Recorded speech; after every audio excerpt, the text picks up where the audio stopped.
It is my honor to introduce my dear friend Morgane, who is one of the leaders who inspires me, who is courageous, who is leading, who has overcome great adversity. She works with Salvation Army, and she's amazing.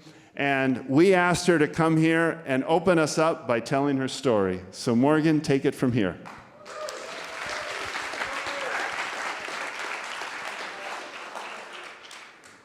So I think a lot of people look at the homelessness crisis and go, wow, like, can it ever be fixed? Is there a solution? Is there a path forward? Are people worth investing in? And what are the different pathways to success to drive solutions? But I'm here to tell you that homelessness is a really, really complex issue, and it is a symptom of a larger underlying problem. For some people, it's poverty and economic insufficiency. For others, it's addiction. For others, it's just they were one paycheck away from becoming homeless. Sometimes severe mental illness, and there's a lack of resources around to really treat that issue, and they fall into homelessness because the people around them don't really know how to help them. So there is a really complex issue in front of us, but there are solutions, and there is hope. So when I went down this path, I now work for the Salvation Army. I'm a corporate fundraiser, and I like to think I'm a social impact influencer because I really want to drive meaning solutions and meaningful change. And when I went down this path, I thought, oh my gosh, this is like a really complex issue. But I found that if you start hearing the stories of how people end up in homelessness, you can then understand how they got into that position in the first place and how we may be best able to support them. And a lot of times previously, probably 10 years ago, I was ashamed to share my own personal story because I didn't want people to judge me, and I didn't want to be defined by my past. But today, I see the issue in front of us. It's growing, it's spiraling, and I think it's important that people see that investing in others and investing in solutions is the reason why I'm standing here today. And I want to be able to share with you my story so maybe you can have a better idea of how someone like me were to fall into homelessness, into trafficking, in domestic violence, you name it. I have been through all of it. And I have survived, and I've come out the other side, and I'm a better person for having gone through it.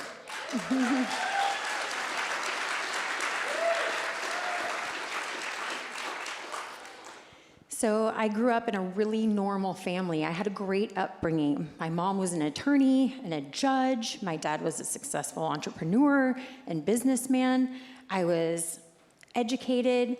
I had a 4.0 GPA. I was an equestrian, and I was an athlete. I had everything going for me. I was going to graduate early and go to Pepperdine University and study international business. I really innocently went to a high school party like most teenagers do, right? And people were doing drugs. I'd never seen powder drugs up close firsthand, and I'd never actually seen anybody on drugs. I'd only ever been told drugs are bad, don't do drugs. Great.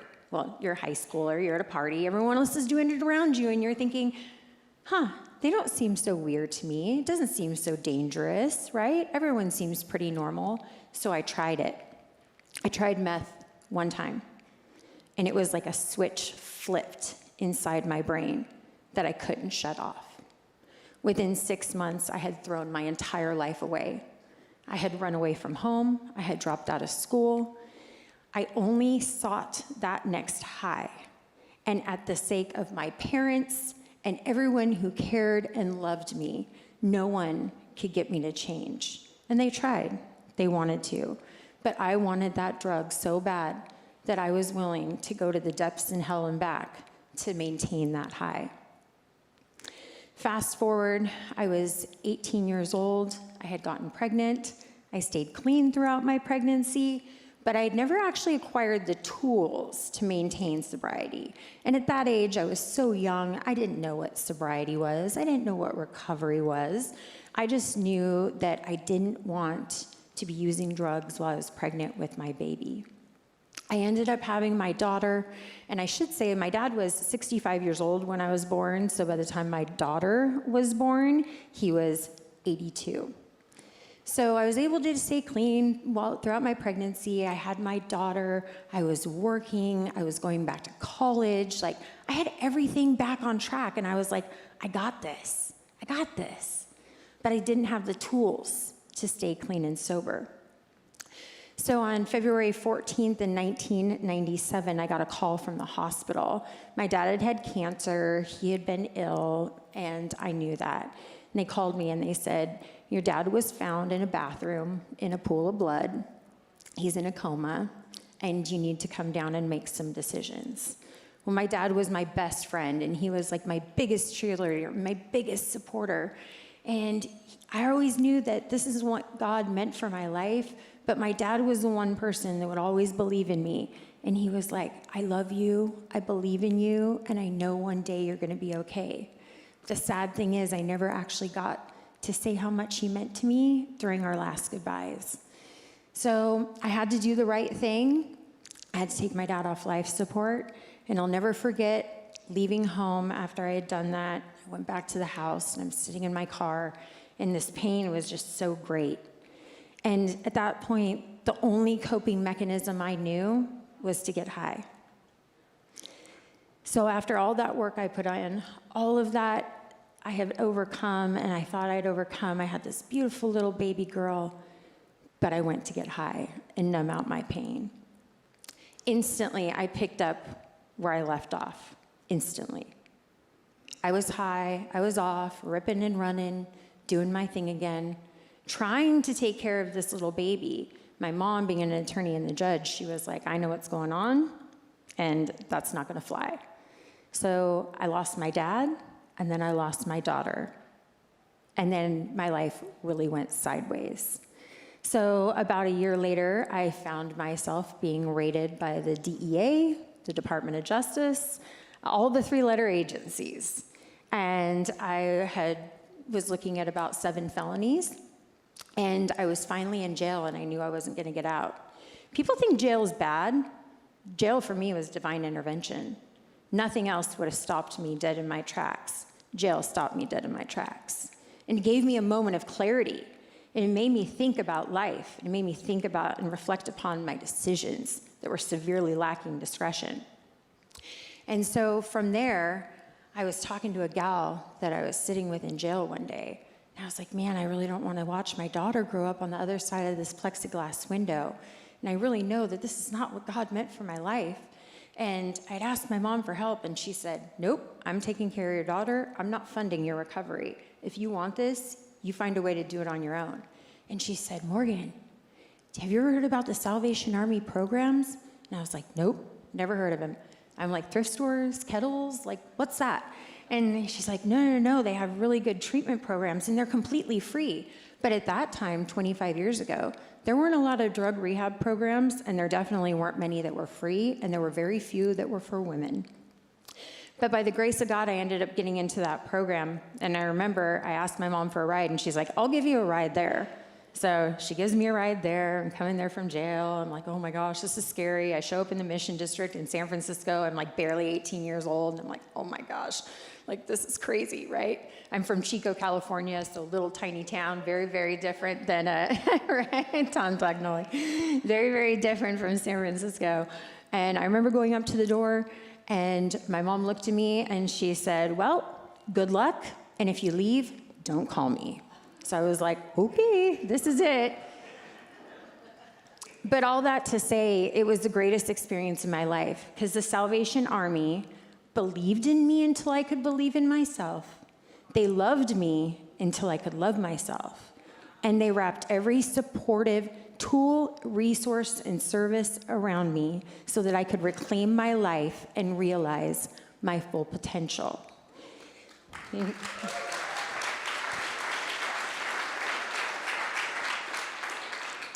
And that's the distinction that's important.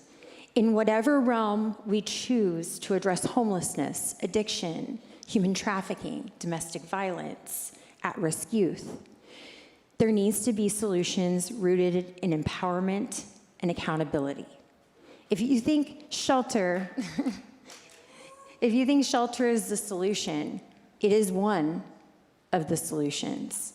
But if you do not wrap that with services, support, empowerment, and accountability, we are not helping anyone. We are warehousing people. We are not helping people thrive. We are helping them survive. And there is a distinction there.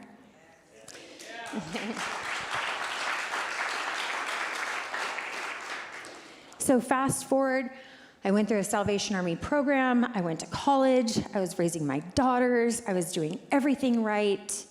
And I thought I had it licked. But sometimes relapse is a part of someone's addiction story, and it was a part of mine. But the thing is that once you have recovery under your belt, once you've had a taste at life and really reclaiming your life and realizing your full potential, you tend to come back to it. But now with the opioid crisis, the stakes are much higher because sometimes people aren't able to come back. And so that's the crisis we're facing today. But for me, I found my way back. I ended up going to prison, which was, again, a blessing in disguise. And that does not define who I am, but it has made me the person I am today. And just goes to show you that if you're willing to put the work forth, you can overcome anything in your life. But when I left prison, I wasn't sure if anyone would hire me. I didn't think I was employable, and I thought I had thrown myself in a rut so far, I didn't know if I could crawl out. But I decided to look at it this way, and this is what I tell clients in programs all the time. What was the last 6 months of your life like? Who cares? 6 months out of your life. You give it everything you've got, you do everything they tell you to do, and you wake up every day putting your best foot forward and just keep plugging away. And if at the end of that 6 months, the streets are still calling your name and you don't think you can do this, the door is always there and it's an open door. You can walk out. But you know what tends to happen is you see someone come in their first day looking pretty rough. I looked pretty rough. Still got a chip on my shoulder, still pretty mad at the world, mad at myself. Then 3 months, you're like, okay, I got my sea legs. And then about 6 months, all of a sudden, you see that hope restored. And then you feel like, maybe I can do this. And then every day that you keep making the next right choice, everything seems to fall in place. So fast forward, I've finished college. I have a double degree in organizational leadership and business administration.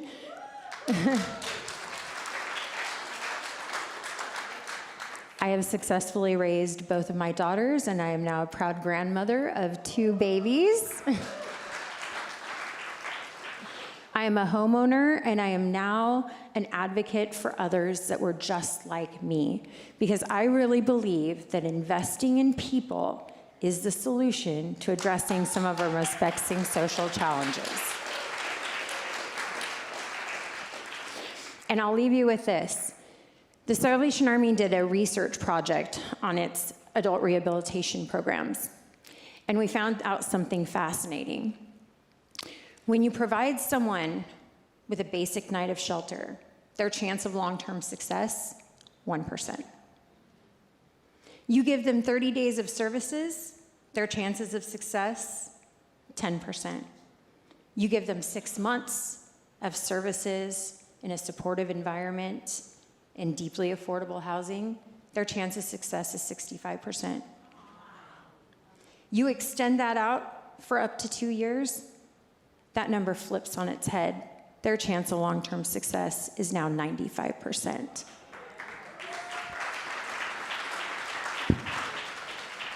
But the key is delivering those services in a meaningful way that are rooted in accountability and empowerment. And together, we can solve the Bay Area's greatest challenges if we all come together as a community and invest in people and meaningful change. Thank you so much. Woo!